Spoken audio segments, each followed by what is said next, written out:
Esse ano tem eleições. O brasileiro vai às urnas para escolher 5 candidatos a cargos do Executivo e Legislativo.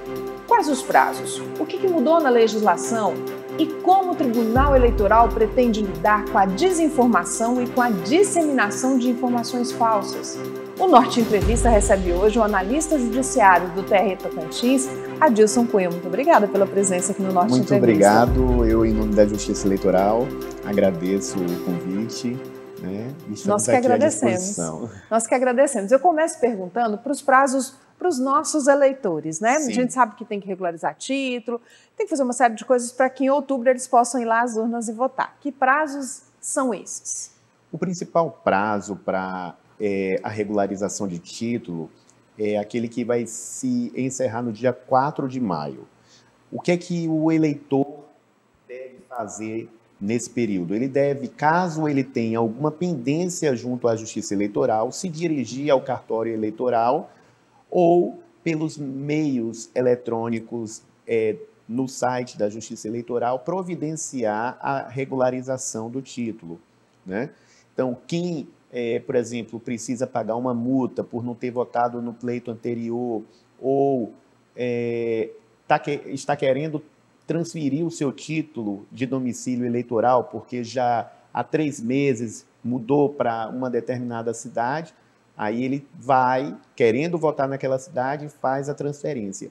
E os adolescentes com 15 anos que completem 16 até o dia da eleição e os menores de 16 a 18 anos podem também fazer o seu título pela primeira vez, né?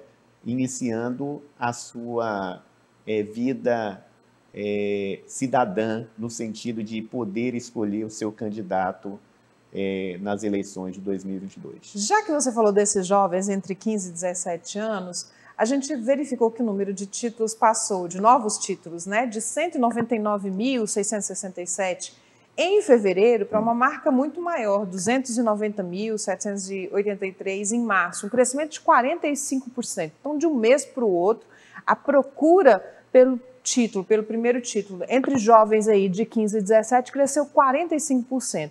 Aqui a Justiça Eleitoral atribui esse crescimento. A Justiça Eleitoral, ela atribui esse crescimento a uma série de fatores. O primeiro fator é um processo de conscientização que a própria Justiça Eleitoral tem promovido junto aos jovens eleitores, indo às escolas, demonstrando o quão importante é participar das eleições. No caso do Tocantins, nós temos um programa chamado Agentes da Democracia. Esse programa acontece desde 2018. Nós já percorremos todas as escolas públicas do estado, percorremos também algumas escolas particulares para não só demonstrar a importância da política e da participação nas eleições, como fazer um trabalho de educação para a cidadania. Então, este processo é acompanhado também daquele antigo projeto que tínhamos do título itinerante, de ir tirar o título no local aonde está o eleitor. Por quê? Porque muitos eleitores têm dificuldade de locomoção. Então, quando a Justiça Eleitoral vai até o eleitor, fica mais fácil. Então, esse é um fenômeno que tem ocorrido no país inteiro e, em especial, aqui no Tocantins. E uma outra coisa, um outro fator que é relevante para compreender esse fenômeno é o processo de regularização de títulos, de possibilidade de tirar o primeiro título pela internet, né? Por quê? Porque antes a pessoa tinha que ir até o cartório para iniciar todo o procedimento. Então, como ela consegue fazer isso através dos mecanismos eletrônicos, ela só vai até o cartório eleitoral quando há necessidade para confirmação de algum dado que tenha restado dúvida no processo eletrônico. Então, isso acabou criando esse fenômeno enorme de aumento do eleitorado jovem. Teve também uma campanha dos artistas, né, Adilson? A gente sabe a importância disso também, dessa disseminação de uma boa atitude, que é ir lá tirar esse título, né? Teve Sim. também essa parte. Ela impacta, tá? Tanto artistas como youtubers, influencers, né? Então, todos eles colaboram para que esse fenômeno ocorra. Mas eu saliento que é um fenômeno é um trabalho que vem sendo feito continuamente pela Justiça Eleitoral.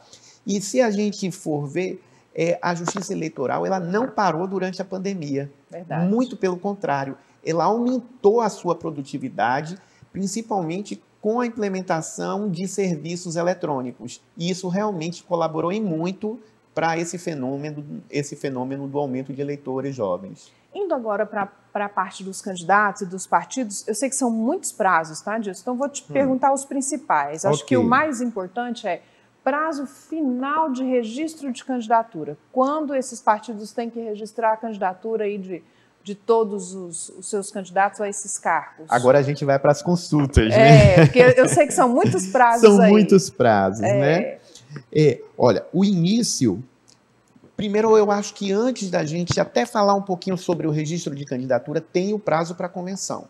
Por quê? Por que eu chamo a atenção para esse fenômeno? Porque, diferente de eleições passadas, já há algum tempo nós temos, primeiro, a figura do pré-candidato, que o pré-candidato é aquele que ainda não foi escolhido pelo partido, mas que já se coloca como potencial candidato. As candidaturas, elas só são definidas no período das convenções. Então, há um prazo para os partidos escolherem os seus candidatos internamente, que é o prazo das convenções, que ocorre justamente entre o dia 20 de julho e o dia 5 de agosto.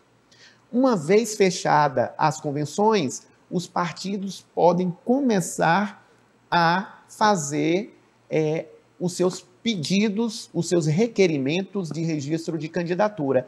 E o prazo final para o registro de candidatura, o pedido, né, de registro de candidatura, é o dia 15 de agosto. Então, uma vez escolhido na convenção, os partidos providenciam o requerimento de registro de candidatura e esse deve ser feito até o dia 15 de agosto. Então, há uma série de procedimentos para serem tomados pelos partidos e pelos candidatos escolhidos em convenção. Depois da solicitação do registro e homologado esse registro, vem aquela parte da divulgação. Houve alguma mudança nessas regras de divulgação para esse ano? Algumas mudanças nestas regras, principalmente aquelas que dizem respeito às propagandas feitas pelos espaços virtuais, né, pelas redes sociais, principalmente no tocante ao disparo de propaganda de candidatura em massa, né? Aquele disparo em massa nas redes. Então, todas essas questões estão ainda sendo bastante trabalhadas, principalmente no plano teórico, como é que isso vai ser tratado não só pela Justiça Eleitoral, mas também pelos advogados dos partidos, pelo Ministério Público. Então, é um tema ainda bastante sensível, porque há várias mudanças e a Justiça Eleitoral, inclusive, está trabalhando com estas questões. Recentemente, houve até uma divulgação da Justiça Eleitoral que esse disparo em massa seria expressamente proibido. Sim. Quando você fala de regulamentação, você está falando de como que vai ser a fiscalização, que tipo de penalidade vai acontecer, isso tudo é que está sendo trabalhado para ser posteriormente divulgado aos candidatos e partidos. Não, isso geralmente é trabalhado, inclusive, antes. A Justiça Eleitoral tem um cuidado muito grande na sua relação com a sociedade e com os partidos políticos, com os políticos, né, pessoalmente. E antes do processo eleitoral, de fato, iniciar, há chamamentos, inclusive, para divulgar estas novidades e as alterações da legislação, tanto junto aos partidos, como aos candidatos, como à sociedade em geral. A propaganda eleitoral gratuita, aquela do rádio, da TV, né, que as pessoas estão bem acostumadas a assistirem nesse período, ela já chegou a ser mais longa, agora ela está num período mais curto. Essa teve alguma mudança? Pode ter também mudanças de tempo, de horário, enfim, de quantidade de dias? Como é que está essa questão da propaganda eleitoral gratuita? Olha, há algumas alterações, pequenas alterações, mas ela continua sendo desenvolvida dentro daquele rito que foi feito na última eleição, né? Então, nós temos uma propaganda eleitoral que vai ter aqueles momentos para o candidato majoritário e os candidatos às eleições proporcionais. Os candidatos majoritários são os do executivo, né? Governador, vice-governador, presidente e vice-presidente. Também é cargo majoritário o cargo ao Senado e os suplentes, que as pessoas às vezes esquecem que um candidato ao Senado ele vem acompanhado de 2 suplentes, né? E os cargos proporcionais que são o de deputado federal, deputado estadual, né? Então, há aquelas intercalações nos horários justamente para contemplar todos. Certo. A gente vai para um rápido intervalo, a gente volta daqui a pouquinho, não saia daí.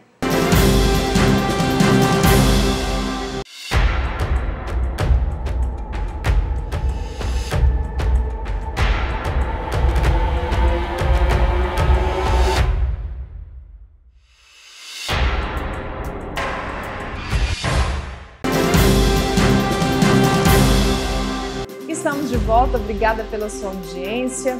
Olha, eu queria muito te perguntar uma coisa.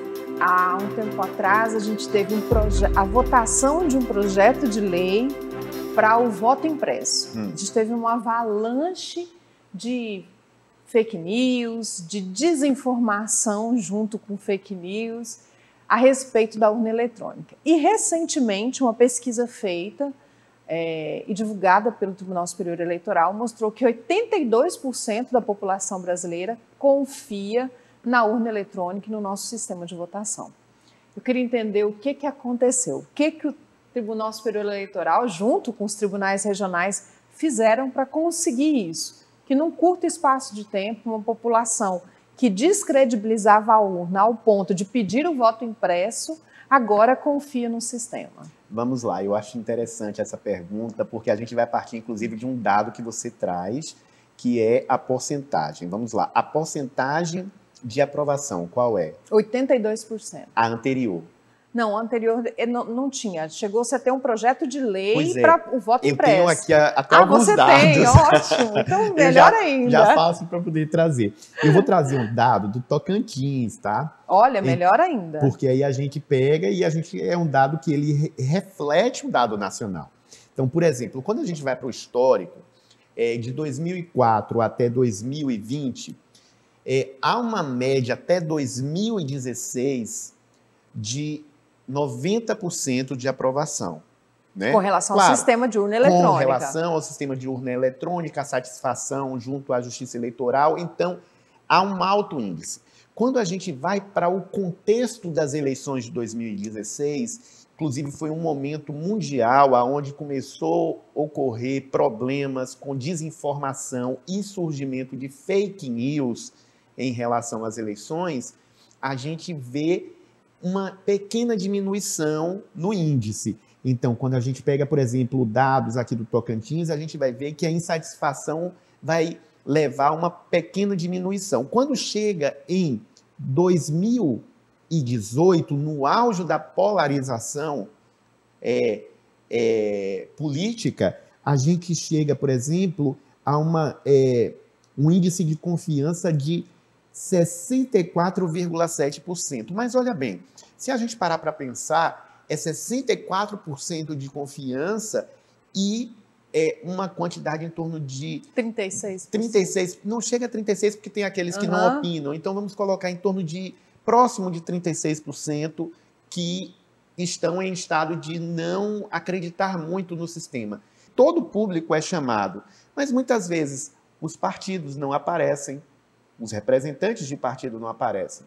Candidatos não aparecem a esses processos públicos de verificação de urnas.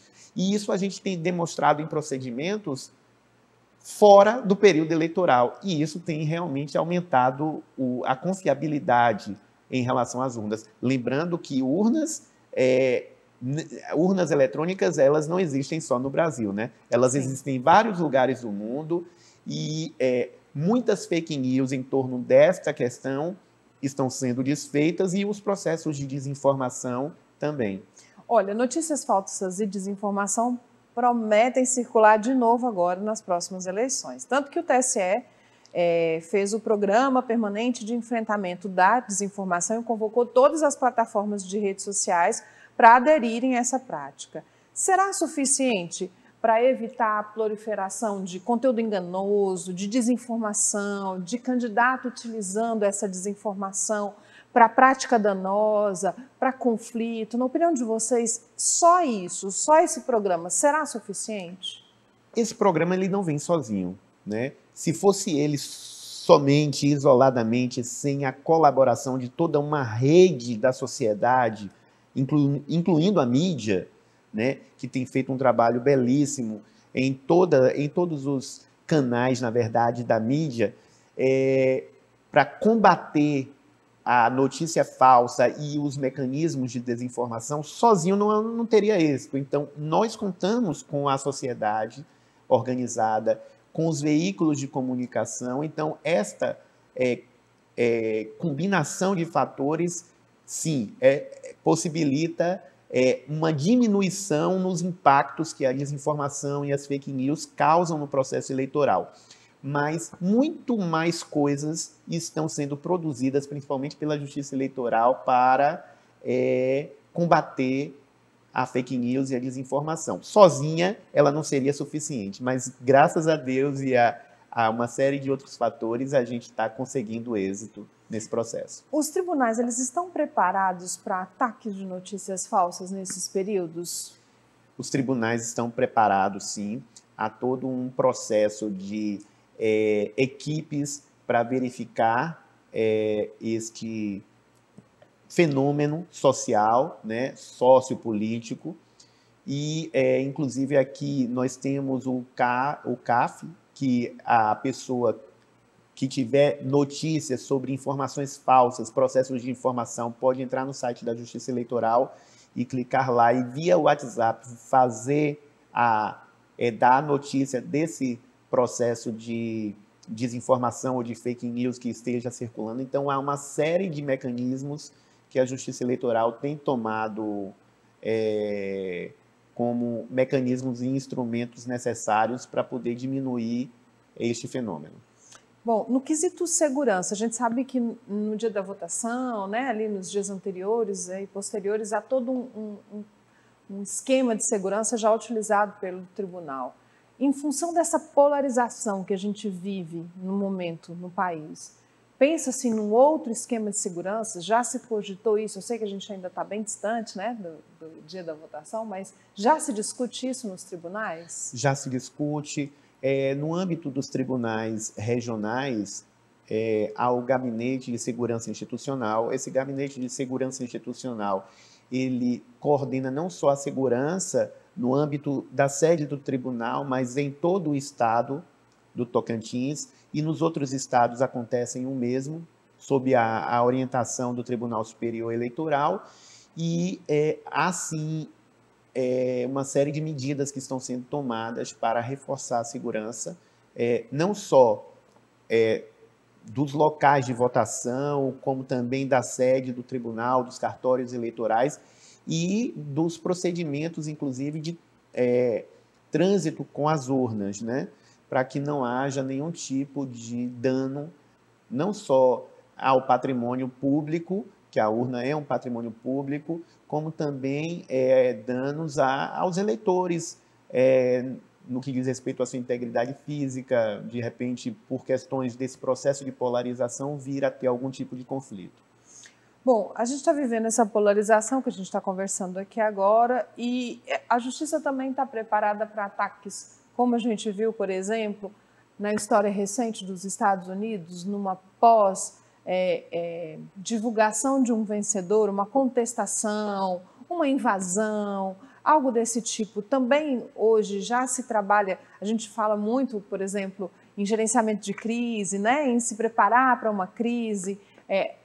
O tribunal, os tribunais hoje, eles trabalham com essas eleições pensando também nessas possíveis crises em função dessa polarização? Com certeza, porque há, dentro inclusive do TSE e dos tribunais regionais e eleitorais, setores de inteligência, justamente para prever, em cima de uma conjuntura mais ampla por situações como estas que ocorreu, por exemplo, com a invasão do Capitólio nos Estados Unidos, né?